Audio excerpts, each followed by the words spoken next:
Hechos 9, versículo 32 en adelante. Yo le diré hasta dónde. Amén.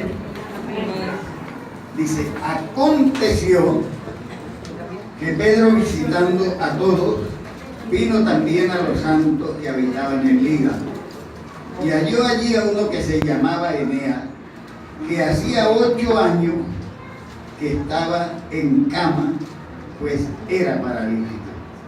Y le dijo Pedro, Eneas, Jesucristo te ama, levántate y hazte de tu cama. Y enseguida se levantó. Y le vieron todos los que habitaban en Lida y en Sarón, los cuales se convirtieron al Señor. Había también entonces en Jope una discípula llamada Tabita, que traducida quiere decir Dorca. Esta abundaba en buenas obras y en limosnas que hacía. Y aconteció que en aquellos días se enfermó y murió. Y después de lavada, la pusieron en la sala. Y como Lida estaba cerca de Jope, los discípulos, oyendo que Pedro estaba allí, le enviaron 2 hombres a rogarle que no tardase en venir a nosotros. Levantándose entonces Pedro, fue con ellos, y cuando llegó, le llevaron a la sala donde la rodearon todas las viudas llorando y mostrando las túnicas y los vestidos que Dorca hacía cuando estaba con ella. Y entonces, sacando a todos, Pedro se puso de rodillas y oró, y volviéndose al cuerpo, dijo, Tabita, levántate. Y ella abrió los ojos, y al ver a Pedro, se levantó, se incorporó. Y dándole la mano, la levantó entonces, y llamando a los santos y a las viudas, la presentó viva. Y esto fue notorio en todo Jope, y muchos creyeron en el Señor. Y aconteció que se quedó muchos días en Jope, en casa de un cierto Simón. Padre, te damos gracias en esta hora. Te pido, mi Dios, que ministre a través de tu palabra, Señor, a cada uno de nosotros el propósito y el sentir de obedecer tu palabra. Ayúdanos a amarte, a bendecirte, a glorificarte, y habla nuestras vidas en la guía de tu Santo Espíritu. Te lo pido, Dios, en el nombre de Jesús, y te doy las gracias. Amén. Pueden sentarse. Vamos a hacer una pequeña reseña histórica de lo que fue la iglesia primitiva. La iglesia primitiva, en sus comienzos, algunos 6 o 8 años después de la crucifixión y resurrección de Jesús, la iglesia empieza a formarse. Adolecía de influencias políticas, no tenía templo, no tenía lujo, no había nada de estas cosas. Hoy tenemos amplificaciones, abanicos y cosas, pero el poder de Dios se derramaba sobre la iglesia. Y esa era la situación en la que podemos ver en los tiempos cuando la iglesia se inicia. La iglesia había estado pasando por un periodo de persecución después de la muerte de Esteban. Y los discípulos se esparcieron por toda la región, buscando tal vez refugio. Y algunos dirían, ¿qué pasaría con ellos? Les falló la fe, fueron cobardes. Pero lo cierto es que se extiende la iglesia y al mismo tiempo se da a conocer el Evangelio fuera de Jerusalén, como el Señor lo había establecido. Me seréis testigos en Jerusalén, en Judea, en Samaria y hasta lo último de la tierra. ¿Cuánto da gloria al Señor? La iglesia se inicia de esta manera, y podemos ver que por lo menos Felipe se fue a Samaria, y en Samaria creyeron en multitudes al Evangelio y aceptaron el poder de Dios, que había sido engañados por algún tiempo por cierto mago que había ejercido la magia en esa ciudad. Ahora habían conocido, pero la situación sigue porque la persecución se había extendido con la muerte de Esteban, y un joven recalcitrante judaico llamado Saulo había perseguido a la iglesia e ido por casa en casa buscando a los creyentes y arrastrándolos, los llevaba hasta los tribunales, donde los entregaba a las autoridades para que los metieran a la cárcel. Era un peligro, no era fácil ser creyente, no era fácil en ese tiempo, pero la gente estaba dispuesta a entregarse por completo porque habían creído en un Dios que hizo los cielos y la tierra. Un Dios que había venido precisamente para salvar, y los que entendían el mensaje, los que recibían, se entregaban de espíritu, alma y cuerpo. De tal forma que se extendía la persecución, pero también el evangelio se extendía. A veces Dios permite ciertas circunstancias difíciles en nuestra vida para que se cumplan los planes y propósitos que Él ha establecido. Aunque nos parezca duro, aunque nos parezca que no, pero los planes de Dios se llevan a cabo, querramos nosotros o no. ¿Cuánto dan gloria al Señor? Entonces, si leímos 2 o 3 versículos anteriores al que leímos, o sea, el 30 y 31 dice: cuando supieron los hermanos, llevaron hasta Cesarea y lo enviaron a Tarso. Entonces la iglesia tenía paz. Está hablando de Saulo, la conversión de Saulo. Entonces la iglesia tenía paz por toda Judea, Galilea y Samaria, y eran edificados, andando en el temor del Señor, y se acrecentaban fortalecidas por el Espíritu. O sea que la iglesia es una iglesia, digamos, entregada por completo. Ahora Pedro, en su visita de supervisión a las nuevas obras, empieza a ejercer, porque ya no hay que estar alentando a los hermanos de Jerusalén, que eran la mayoría. Entonces ahora ya tiene, habiendo paz, habiendo tranquilidad, ya puede salir a otros lugares a visitar. Ya había ido a Samaria y habían confirmado a los hermanos allá, habían orado por ellos y puesto las manos, recibieron el Espíritu Santo. Pero van también a la región de Sarón. Eso queda al pie del monte Hermón, que abarca lo que hoy es Tel Aviv y toda esa parte de Cesarea. Es un puerto como Jope antiguo en el mar Mediterráneo, y en ese lugar va él a visitar. Y cuando llega a Lida, que es otra población allí, encuentra uno de los problemas allí. Vamos a mirar. Dice: había entonces en Jope, acá, aconteció que Pedro, visitando a todos, vino también a los santos que habitaban en Lida. Detengámonos un poquito en este vocablo santo. ¿A qué le llaman santo a algunos? Algunos llaman santo a los que son de yeso y están puestos allá en un pedestal. Y le dicen, y esos son los santos que la Iglesia Católica tiene, porque la Iglesia Católica no tiene santo vivo. Todos han muerto. Ellos santifican y beatifican a los que ya han muerto. La Iglesia de Cristo, sus santos están vivitos. ¿Cuántos han muerto? Amén. Porque Dios no dio de muerto, sino de vivo. Amén. Entonces, viene Pedro a los santos que están en Lida. Santo quiere decir apartado, separado, dedicado a las cosas de Dios, y que han dado la espalda al mundo para servir al Señor. Eso se llaman santos. No tenían, digamos, una experiencia, no eran gente de mucho conocimiento, pero eso sí, de una entrega total al Señor.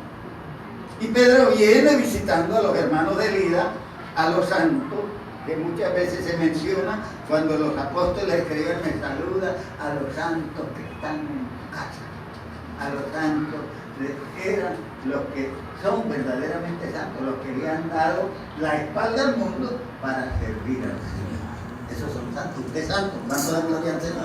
Usted es santo. Le damos gracias al Señor porque Él es el que santifica. Él nos ha llamado y nos ha santificado y nosotros podemos decir, somos santos. No porque yo sea buena persona, porque a veces no somos buenas personas. Pero somos santos porque no depende de nuestra calidad humana, sino depende de la voluntad de Dios para santificarnos. Él pagó por nosotros y dice, ¿quién acusará a los escogidos de Cristo? Él es el que santifica. Así que si Él lo santificó, brinque el mundo y diga que usted no se merece, usted es santo porque el Señor lo santificó. Amén. ¿Cuánto dan gloria al Señor? Le llama la atención que el Señor es el que nos ha santificado, no es que nosotros hayamos cambiado de vida.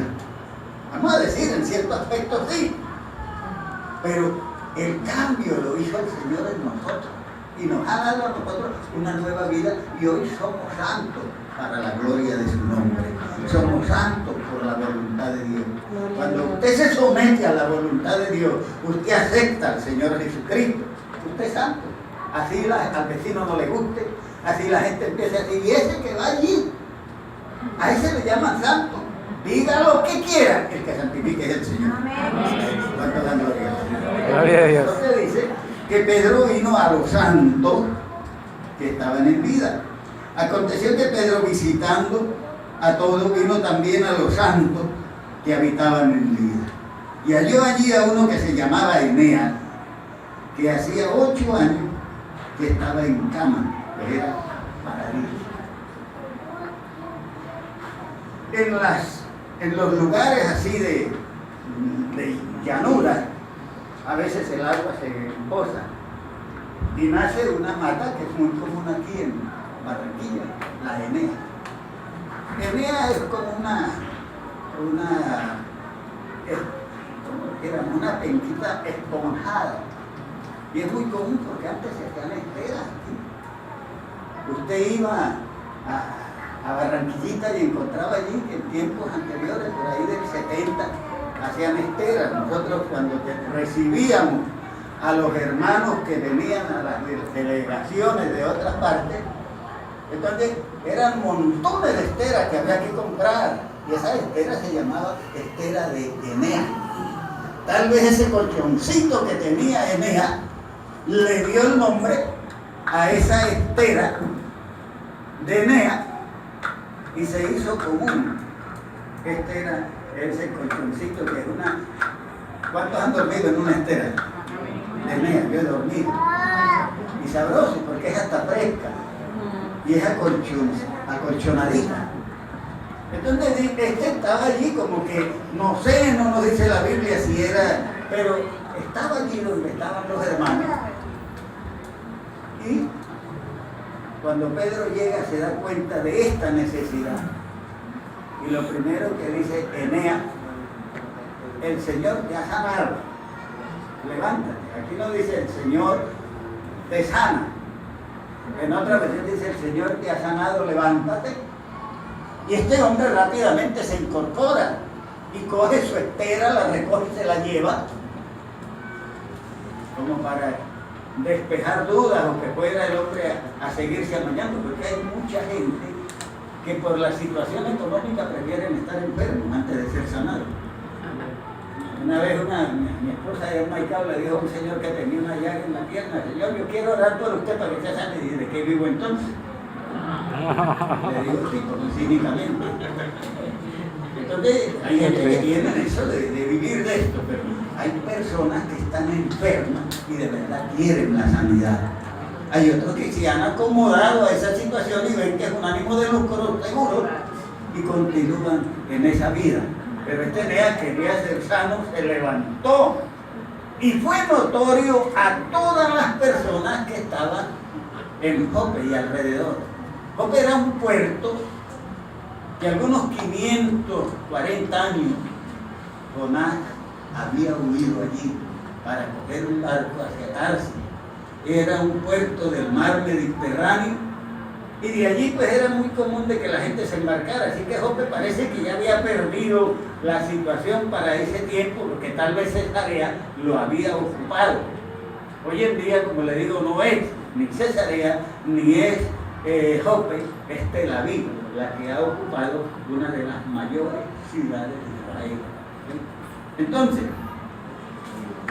Pedro llega a ese lugar y lo primero que acontece con esa sanidad es que la gente cree en el poder del Evangelio.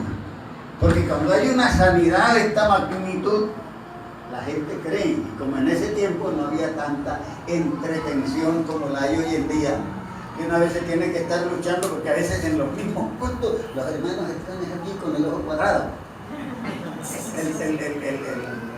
El celular, buscando aquello, que yo no sé ni a veces qué buscan, ya en una situación que lleva a que la gente se mantenga embolatado, entretenido con esta situación. En ese tiempo no había, la gente recurría a los lugares porque era un medio de entretención. Hace algún poco tiempo, por ahí en 1975, uno podía salir y tocar un tambor por la chinita y la gente se reunía y uno aprovechaba y les predicaba y la gente se convertía de la paz. Hoy en día han cambiado tanto las cosas que ya ni usted si pone un video bingo, que eso era algo de tremenda importancia en aquel tiempo, que se proyectara una película. La gente se aglomeraba a ver la película porque no era tan común. Hoy en día está la contra, prestan atención. De los tiempos han cambiado de tal manera.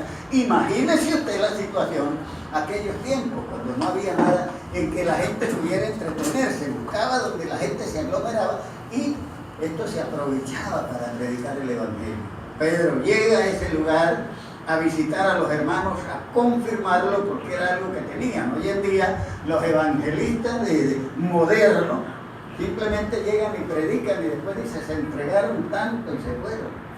Nunca más vuelven a saber, no saben cuántos quedaron. Pero mire usted que Pedro y los demás apóstoles estaban pendientes de ir, porque los hermanos los comisionaron a Bernabé para que fuera a visitar a determinados lugares, comisionaron a Pedro y a Juan, comisionaron a esto para que confirmaran. Pablo también estuvo en algunos lugares confirmando el ánimo de los creyentes. En otras palabras, el seguimiento a personas que han creído, no solamente los dejaban allí. Cuando los apóstoles llegaban era una bendición, porque imagínese usted estar con la persona que tenía tanta influencia como Pedro, que nos dice la Biblia que solamente al pasar la sombra de él los enfermos eran sanados, que fue el que estuvo con el Señor, que permaneció allí. Eso tenía una influencia bastante grande. Y además de esto, le acompañaba el don de fe y el don de sanidad para sanar a los enfermos, porque no todo el mundo puede llegar y decirle al paralítico, levántate. Lo puede decir, falta que se cumpla. Pero que lo diga y se cumpla es otra cosa. Ahora día, cuando el hermano Luis, pastor de Santa Marta, de la misión nuestra, murió, hicieron una cadena de oración bastante grande y empezaron a orar todos tomados de la mano. Y yo le invité a la hermana y a algunos para que fueran a llevarlos a almorzar porque no habían comido durante ese día. No, estaban en cadena esperando que el hermano Luis se levantara. Y hay que decir, como dijo Marta, yo sé que resucitará en el tiempo postrero, que no es ahora. La muerte es un ciclo que nos corresponde a todos, que tenemos que llegar, y no pensemos que es una debacle, porque el que ha muerto en Cristo es bienaventurado. ¿Cuánto da gloria al Señor? Amén. Bienaventurados los que mueren en el Señor. Entonces, si la muerte nos sorprende, es algo. El hermano Cristóbal, pastor de la iglesia donde yo asistí en Maracaibo, hace poquito, hace 3 días murió. Un hermano, caray, que un siervo de Dios, se puede decir acá está acabado. Él le dio una apendicitis, de la apendicitis pasó a peritonitis y ahí se infectó y murió el hermano. Eso tiene que suceder. Pero aquí estamos viendo un caso, por lo menos, de que Pedro, con las facultades que tiene de parte de Dios, va a visitar a la iglesia. Y yo le digo, qué bueno es que tuviera una persona así con estas cualidades y con estas virtudes como la que tenía Pedro, esta autoridad que tenía de ser apóstol del Cordero, de tener todas esas bendiciones. Me imagino que en la iglesia, donde quiera que llegaba, está Pedro. ¿Cuántos no irían? Iría seguramente. ¿Sí? Porque queríamos ver a esa persona que se ha codeado con el Señor, que estuvo con Él, que está en todas partes, que hablaba directamente con el Señor, que ahora reposaba en Él ese poder. Una bendición. Eso no se puede tener todos los días. En la iglesia pues recibe esa bendición en vida.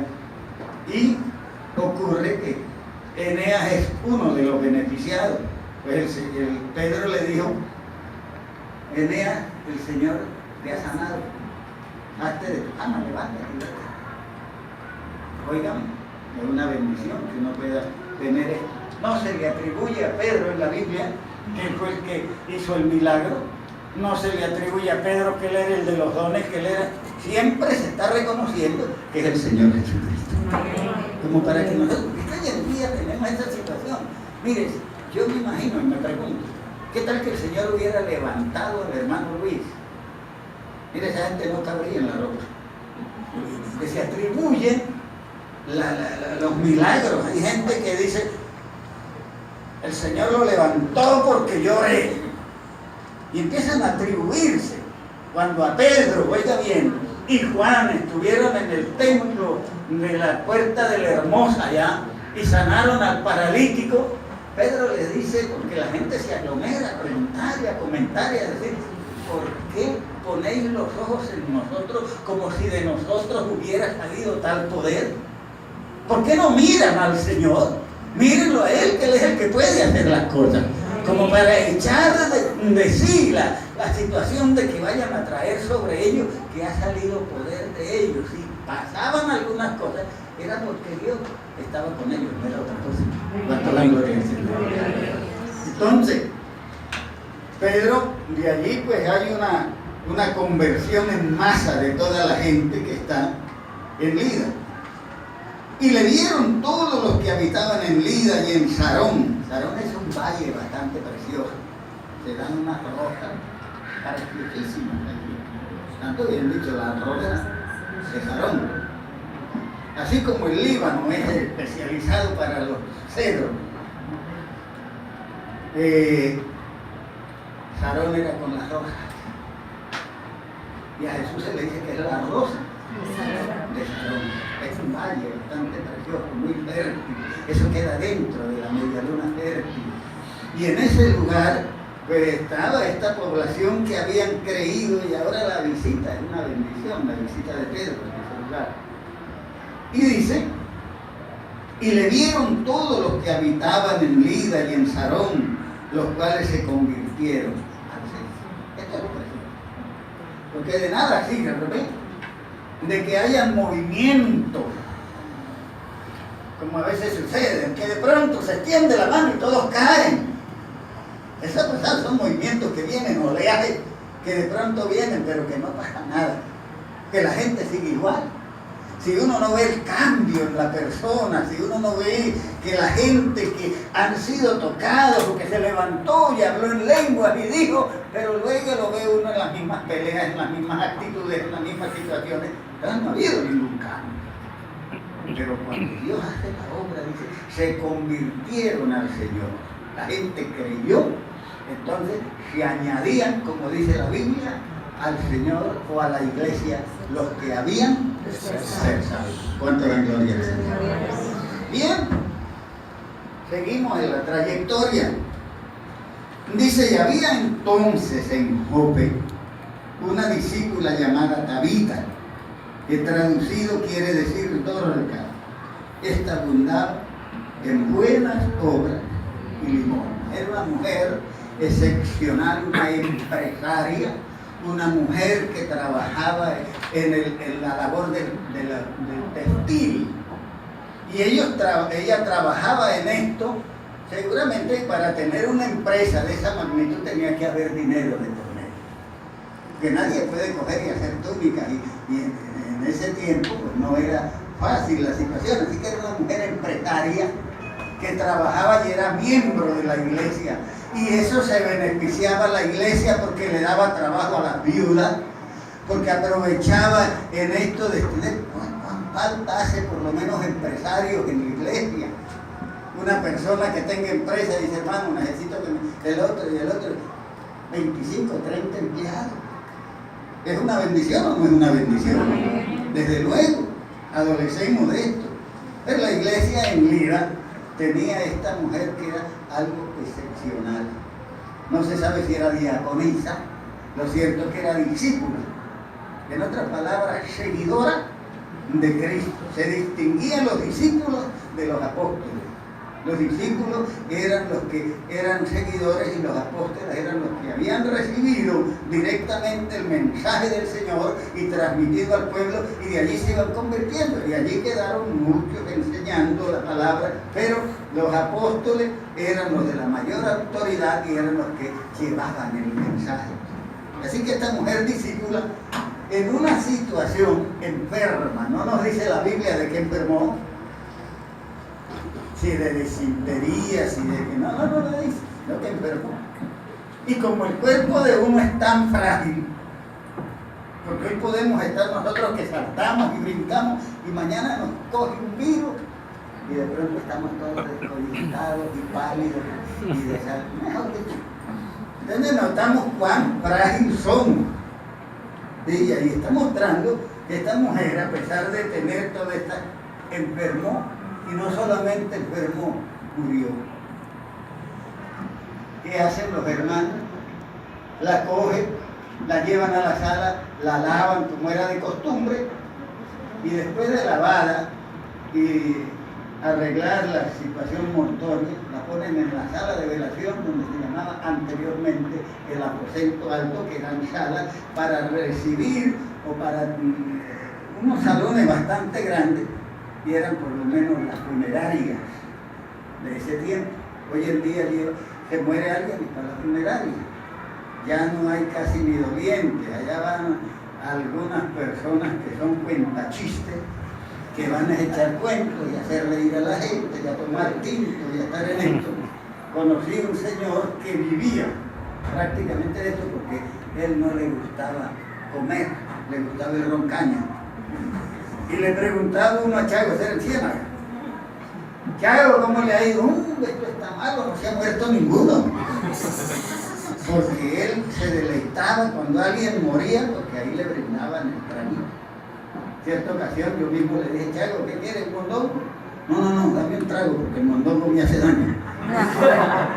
Y a ese que le corría por las venas no era sangre, sino ron. Así que estaba tan acostumbrado a esta situación. Y podemos ver de que la situación de los que estaban, estamos diciendo de los lugares de velación, ese aposento alto, ponen allí a Dorcas y hacen algo extraordinario. Porque la Biblia dice que si hay alguno enfermo entre nosotros, llame a los ancianos de la iglesia. Pero ha leído usted que diga, si alguno se murió, llame a los ancianos para que lo oren y lo... No, que murió ya, a excepción de Lázaro, del Señor, pero ellos mismos decían, ya era tarde la llegada de Jesús.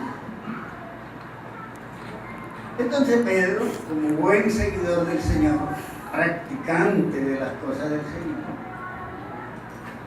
llega a ese lugar. Hermano, no es fácil, 18 kilómetros había de tierras polvorientas que atravesar para llegar de Lira a Jope. Y era bien, y bajo un sol caliente.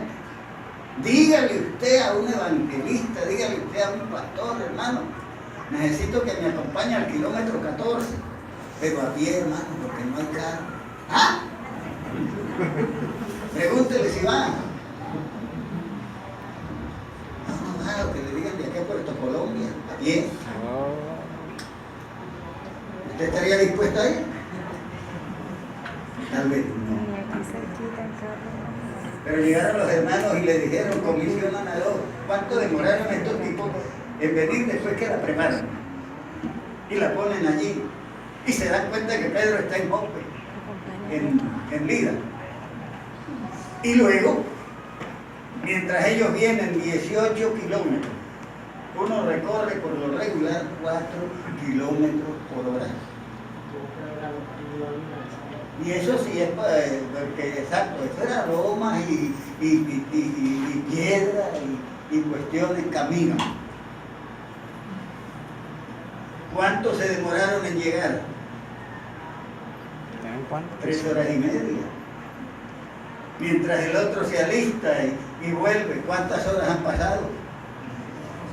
7, y lo que demoraron en prepararla. Bueno, ya tenía que estar tiesa ya. Y en el cuerpo, cuando ya pasa el momento, ya quedó rígido, ya no puede. Y Pedro no dudó, hermano. Esa es la situación de la disponibilidad que tengamos para las cosas de Dios, porque es que nos amamos mucho. El sol está muy caliente.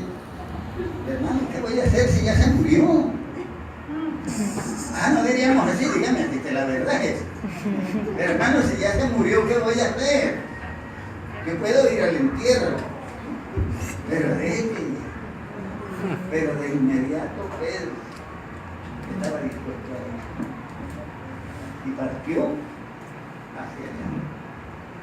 Cuando llegan encuentra toda la cantidad de viudas y mujeres que trabajaban con ella llorando y lamentando la pérdida de Dorcas y mostrándole a Pedro las túnicas que ella hacía cuando estaba con ella, que era una pérdida grande para la iglesia de Dios.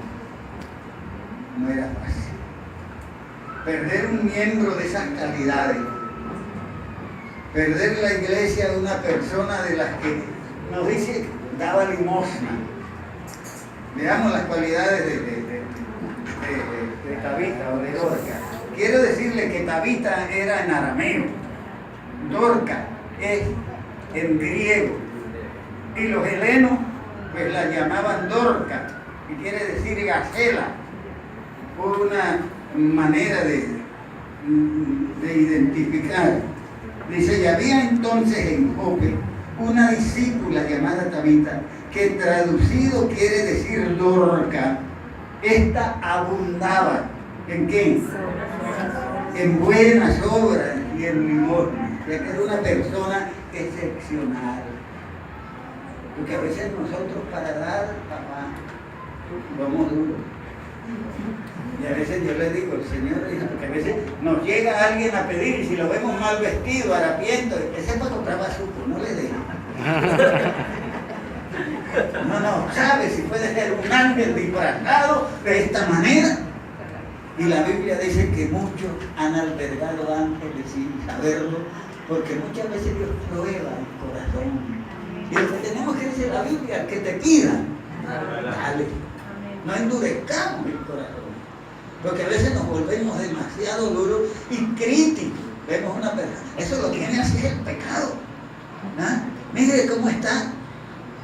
Y empezamos a criticarle, dele un pan, dele cualquier cosa que esté a la mano. No le diga vuelve mañana cuando tienes consigo que darle. Tenemos que ser misericordiosos como nuestro Padre Celestial es misericordioso. Pues nosotros éramos unos pordioseros. Así hubiéramos tenido la apariencia que hubiéramos querido tener. El profeta Isaías dice de la gente, dice, todavía os queréis revelar. Quiero que les muestre una radiografía de ustedes. Toda cabeza está enferma y todo corazón doliente. Desde la planta de los pies hasta la cabeza no hay en él cosa sana, sino herida, hinchazón y podrida llaga. No están curadas. Mira la calidad en la que estábamos. Señor nos ha llamado, nos ha limpiado, nos ha lavado, nos ha rescatado, nos ha santificado. ¿Cuánto dan gloria al Señor? Pero no podríamos decir que nosotros teníamos cierto talante delante de Dios, porque no lo teníamos, unos pobres, como le dijo el Señor a los de la iglesia de la Odisea. Porque ellos dicen, yo soy rico y de ninguna cosa tengo necesidad. No sabiendo que eres un desventurado, un miserable, pobre, ciego y desnudo, que de mí tienes necesidad. Entonces, sacar pecho nosotros delante de Dios, hermano. Yo cuando me convertí,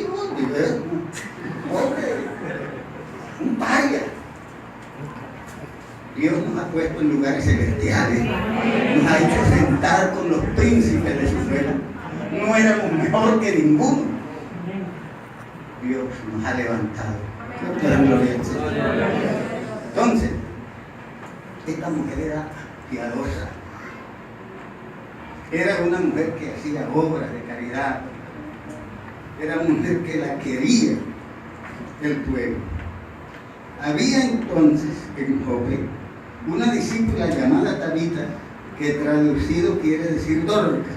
Esta abundaba. ¿Qué quiere decir que abundaba? No era tacaña, no era mezquina, no era duda. Como dice la Biblia, que tengamos para compartir con los demás. ¿Ve? Y esta había aprendido del Señor. Que el Señor, siendo rico, se hizo pobre para que nosotros con su pobreza fuésemos enriquecidos. Había aprendido de ello. Entonces, esta vida era abundante en obras y en limosnas que hacía. Aconteció en aquellos días que enfermó y murió. No sé si la cogió una tos persistente, una asma, un cólico peritonitis, no sé. Si usted sabe, me avisa, por favor. Y entonces aclararíamos la situación. Pero enfermó. Y esta enfermedad le causa muerte.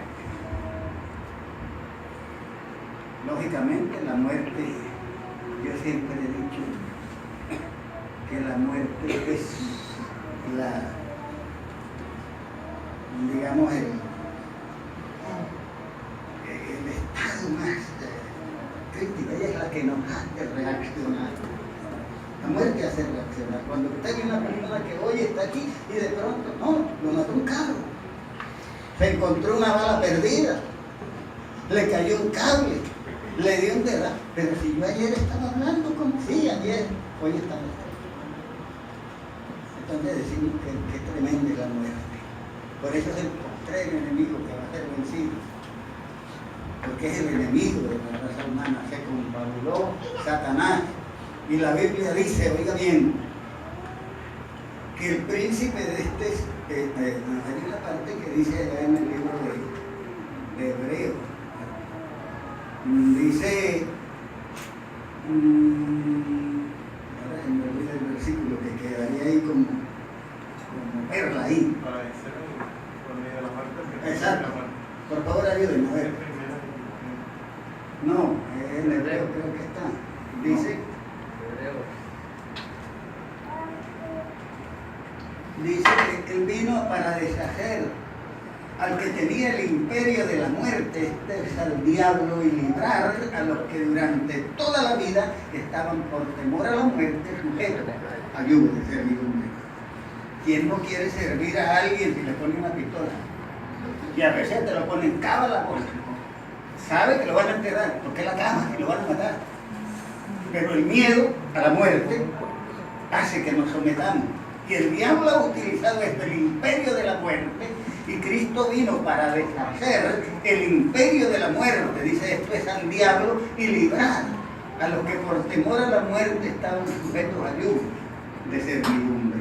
Hermano Pedro, por cuanto los hijos participaron en carne y sangre. Él también participó, exacto. Entonces, él participa de la muerte para podernos librar, porque si Cristo no hubiera muerto en la cruz, como estaba establecido, nosotros seguiríamos perdidos en delito y pecado. No habría nada ni que usted hiciera, ni que regalara, ni que diera, ni que... Entonces, ese temor a la muerte, cuando se ve la muerte, eso trae cierta frustración. La Biblia dice que la paga del pecado es muerte, pero la dádiva de Dios es vida eterna en Cristo Jesús, Señor nuestro. Si por Adán nosotros tenemos como herencia la muerte, en Cristo, en el segundo Adán, tenemos por él la herencia de la vida eterna. De tal forma que esa muerte conmociona a la gente, y en especial a las viudas que trabajaban con ella en la labor de tejer, de trabajar, de ponerla seguramente ella vendía, pero también repartía y también daba, y se murió la hermana, Tabita. La noticia es trágica para toda la iglesia. Ese poco de viudas que dependían de ella, llorando.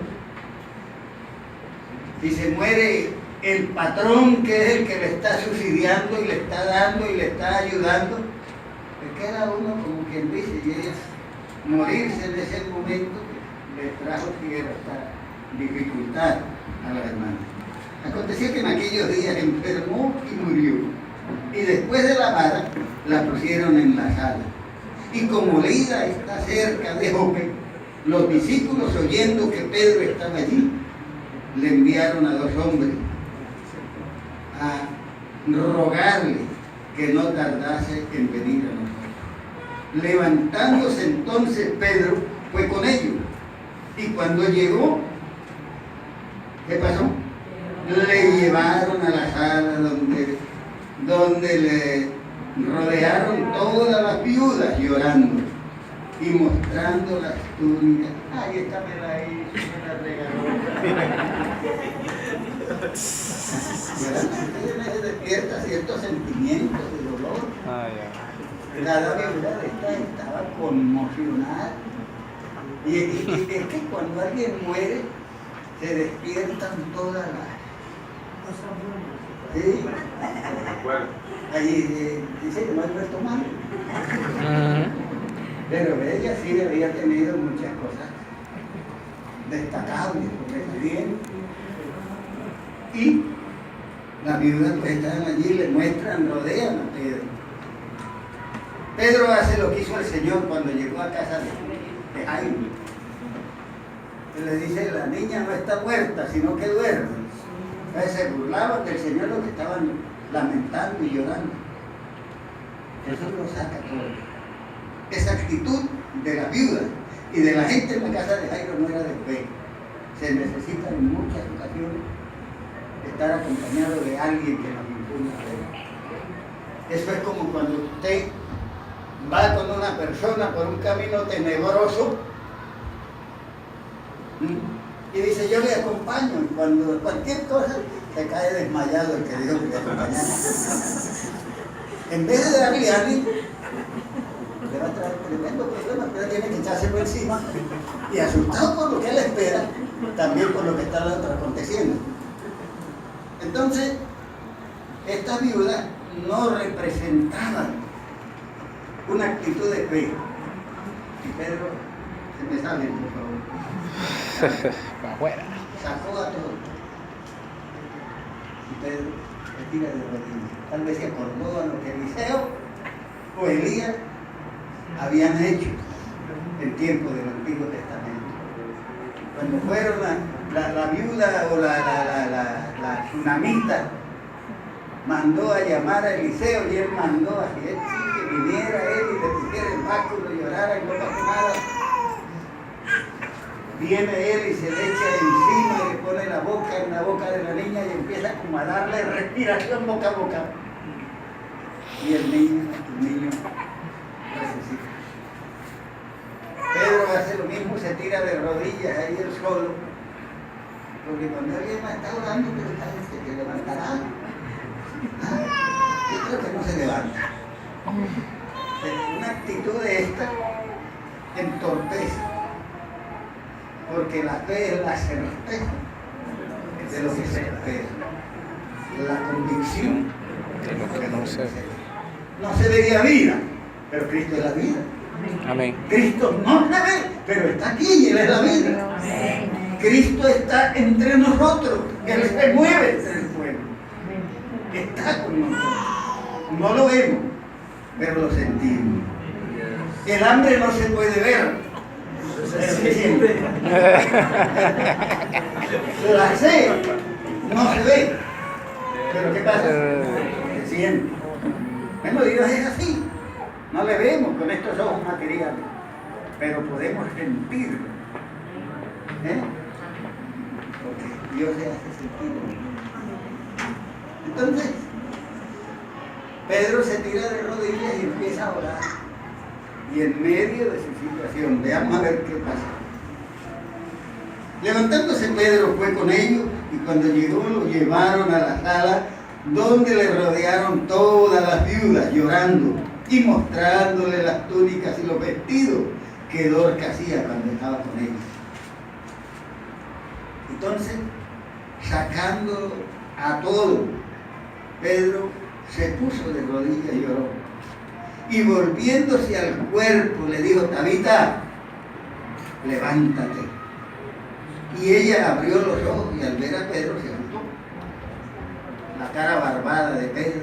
Yo no sé si era cuando vi a Pedro se incorporó. Yo no sé qué presencia tenía Pedro. Lo cierto es que era un hombre de Dios. No importa cómo fuera. Bueno, yo vi a Pedro, no sé qué, porque al levantarse se dio cuenta que ya venía aquí. Eso es lo que primero pasa. Cuando una persona de por sí pierde el conocimiento, lo primero que pregunta es eso. Cuando nosotros en Fundación una vez fuimos a trabajar allá, yo no era pastor, llevaba mercancía, y un hermano que ya murió, que también fue pastor allá, él me recibía las maletas, yo le entregaba las maletas, jamás me quedó mal el hermano. Muy serio. Un día fuimos allá a la iglesia y la hermana estaba como a 15 días para el umbral. El hermano fue a poner el pie en una escala y cayó mal y cayó fuera de barriga así. Quedó privadita. Yo que había ido a buscar plata, dice, se me dañó el planteador. Pues la plata que tiene para atender a su esposa, eso es de lógico. Entonces el hermano Emer, ¿lo conocen? Algunos hermanos aquí lo conocen. Estaba allí y la levantamos y la llevamos a una cama. El hermano Miguel, el hermano Emer y yo la acostamos, lloramos por él. Y al ratico abrió los ojos y ¿yo qué hago aquí? ¿Cómo llegué yo aquí? Usted no, yo no me acuerdo de nada. Yo venía caminando y no se acuerda ni cuando cayó, no le pasó nada. Todo salió bien. Yo dije, gracias Señor, porque el Señor, tu hermano me va a entregar el dinero.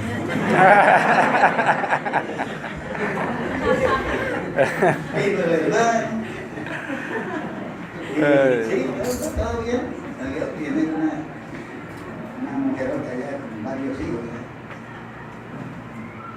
Ya tiene hijas ya también de matrimonio, la que nació de esa situación. Entonces lo que le digo, que qué diría Tabita al estar allí, ¿qué hago aquí?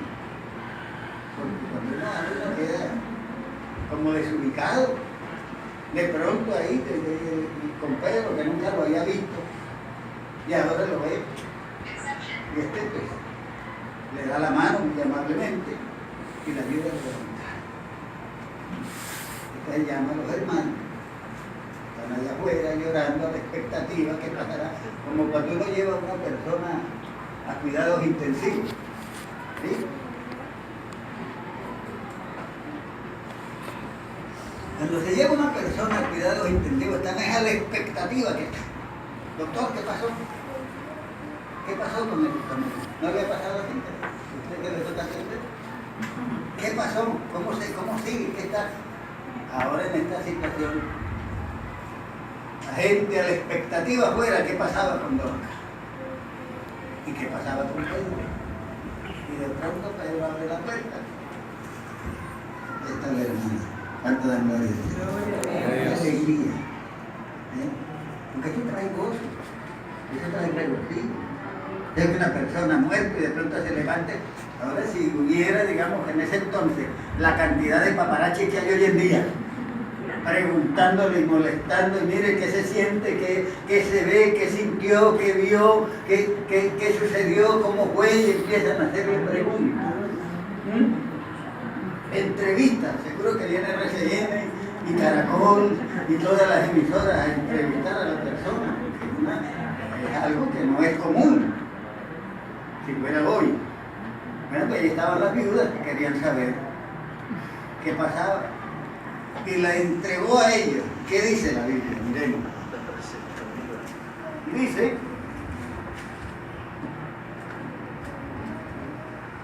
y él dándole la mano la levantó.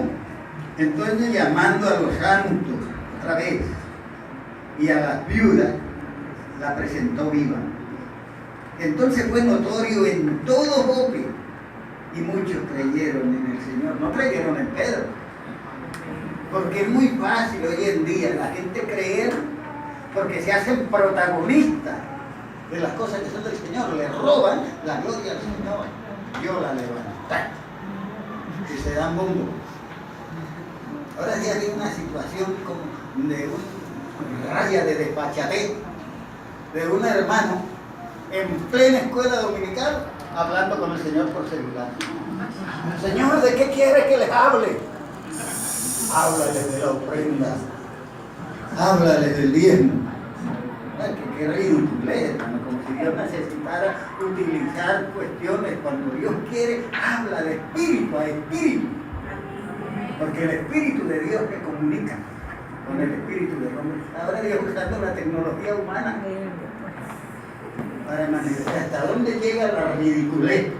Por eso le digo, a veces buscan protagonismo. Eso es lo bueno de Pedro, que no está buscando el protagonismo, él está haciendo la obra del Señor. Y eso es lo que nosotros nos pensamos. Cuando llegue Dios nos usa en alguna parte, porque Dios tiene la facultad y el día que le da la gana de parar un muerto, él dice, ven, oye, ven, camina. Y lo lleva y dice, ora por él. Y se para ahí. Fue la hermana la que hizo la obra, fue el hermano. Pero hoy en día eso sí lo usan como bomba. El Señor me usa resucitando muertos. Yo hice, yo esto, aquello. La gloria sea para el Señor. Amén. Nosotros no somos sino instrumentos que Dios puede usar, pero no como para vanagloriarnos, como para robarle la gloria al Señor. Pedro no tomó esta actitud de ninguna manera, sino que reconoce que Dios le ha levantado de los muertos. ¿Cuánto dan gloria al Señor? Y esto es lo que nosotros debemos aprender de los hermanos de la antigüedad. No eran hombres que se acreditaban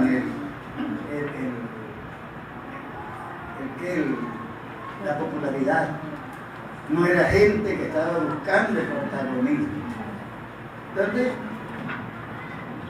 hoy en día estamos viendo, hermano, que sinceramente, como nos mostró ahora día el hermano, ustedes vieron el café donde el hermano Alberto presenta a un pastor vestido de chapulín,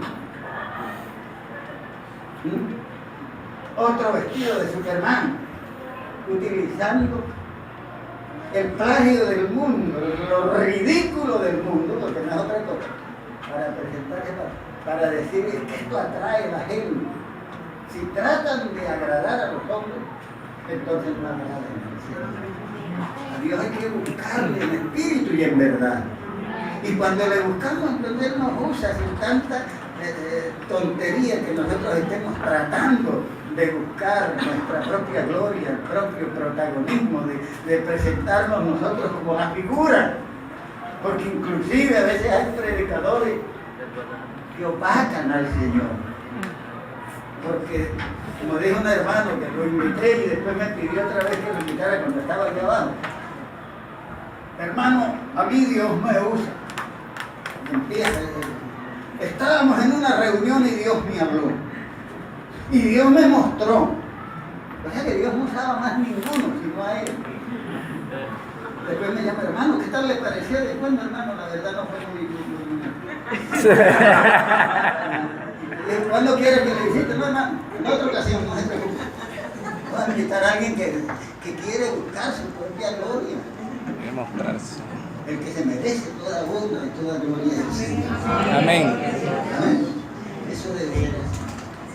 Entonces, uno ve, mejor dicho, que la situación de hoy en día, entonces, me llama bastante la atención el hermano Cristóbal. Era un hombre centrado, nunca buscó protagonismo, no buscó ser grande, no buscó. Hoy en día esto sí lo buscan. Hay gente que necesita un programa de televisión no para difundir el evangelio, para darse a conocer. Para darse a conocer. Para que la gente sepa quién es. Como le digo a la Argentina, hermano, cuando yo voy a la iglesia y voy a predicar, yo llego y empiezo a decirle a los demás muy sutilmente. Yo le digo a los hermanos cómo me llamo, de dónde vengo, a dónde voy, cuánto calzo, cuál me gusta, qué carne me gusta, qué cosa. Dice, muy inteligentemente, cuando ya termino, ya todos saben qué es lo que a mí me gusta. Ya hable de él, quiere darse a conocer. Hay que dar a conocer a Cristo, ya nos dará a conocer a nosotros. Amén. Que sea Él la representación nuestra, que la gloria no sea de nosotros, porque no es gloria la que el hombre busca. ¿Sí? Cuando el hombre busca su propia gloria, no es gloria. Yo conseguí mi gloria.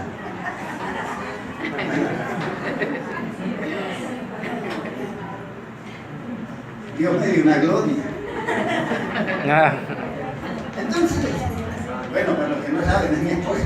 Para que no vayan a estar pensando que estoy chicaneando, como dicen algunos. Sino que es una de las situaciones. ¿Qué trajo esto? ¿Qué trajo la resurrección de Dorcas? Crecimiento en la iglesia. No fue llama de periódico, no fue una cosa allí de nada, sino que dice, esto fue notorio en todo Jope, y muchos creyeron en el Señor. Y aconteció que se quedó muchos días en Jope, en casa de cierto Simón curtidor. Allá fue cuando el Señor lo llamó para hablarle acerca del centurión romano que se llamaba Cornelio. Mire a dónde llega la situación de poder salirnos de las cuestiones, porque a veces nos dejamos arropar por las tradiciones. El ser curtidor de pieles en Israel era un trabajo vil, no era una cuestión de conocer, era como contaminante. ¿Y dónde se queda? En la casa de Simón, curtidor de pieles. Esto era abominable, porque era inmundo para los judíos. El Señor nos enseña de tal manera que muchas veces lo que la gente llama sublime, para Dios es abominable. Y lo que a veces vemos nosotros que la gente cree que es abominable, es agradable al Señor. Y a veces hay situaciones que uno dice, bueno, fulano tiene la razón, fulano esto, y le quitan la razón al creyente muchas veces. Pero una cosa, no nos interesa la razón de la gente, de las autoridades, de los abogados, de esto. Nos interesa la gracia del Señor con nosotros. Porque si Dios con él nos sacará, como el caso de José, él, según ellos, delinquió y merecía la cárcel, pero según Dios merecía el trono. Cuanto dan gloria al Señor. Entonces, esto es lo que sucede. Me dijeron que hasta las 12. Son las 12, tenemos compromiso. Les quiero decir algo, hermano. Los hermanos que voten, miren bien porque no hay nunca la izquierda compatible con el cristianismo. Eso sí se lo digo. Jamás la izquierda es compatible con el cristianismo. Porque ellos tienen su propia ideología. O sea marxista, o sea leninista, nosotros somos cristianistas. En los cuales ellos no creen. Busquemos siempre apoyar a los que están de acuerdo con el Señor. amén. Canta la gloria al Señor. Vamos, Padre mío, te damos gracias.